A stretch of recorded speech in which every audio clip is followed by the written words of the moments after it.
Hello বন্ধুরা, চলে এসেছি আবার একটা ছোট্ট ব্লগ নিয়ে। আমি এখন আছি আমার মেয়ের স্কুলের পাশে একটা মাঠে। মেয়ের স্কুল থেকে একদমই কাছে মাঠটা। তো ও সবসময় মানে স্কুল ছুটির পরেই বায়না করে এখানে নিয়ে আসার জন্য। তো আমি মাঝে মাঝেই নিয়ে আসি, আজকেও নিয়ে এসেছি। দেখো ওরা অনেক বাচ্চারাই আসে এখানে স্কুল ছুটির পরে। তো সবাই মিলে বেশ খেলাধুলা করছে, কত মজা করে এখানটা আসলে পরে। আমি প্রায় আধা ঘন্টার মতন ছিলাম, আধা ঘন্টার একটু বেশিই ছিলাম।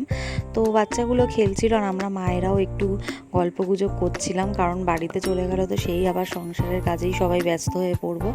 তো আগে খুব একটা আসা হতো না, যেহেতু আমি মেয়েকে স্কুলে দিয়েই বাড়ি চলে যেতাম, তার কারণে আসা হতো না। তো এখন আবার আসা শুরু করেছি।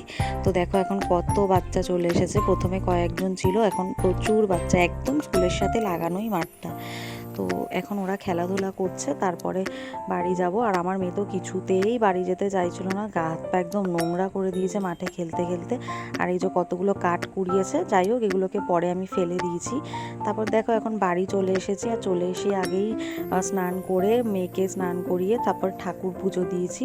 এখানটা দেখো ঠাকুরটাকে স্নান করিয়েছি। তারপর এই যে আমার শাশুড়ি ফুল দিয়ে গেছিলো, সেই ফুল দিয়ে ঠাকুরটাকে সুন্দর করে সাজিয়েছি। পরে আমি প্রসাদ দিয়েছি, সেটাকে আর ভিডিও করা হয়নি। তো ওইদিকে দেখো আমার মেয়ে এখন বরের সাথে খেলা করছে। তো একটু টিভি চলছিল বলে আমি আর ভয়েসটা দিলাম না, ভয়েস ওভার দিয়ে দিলাম। তো ওরা এখন খেলাধুলা করছে, ওরও স্নান হয়ে গেছে। তারপরে চলে এসেছি দেখো ছাদে জামা কাপড় মেলতে।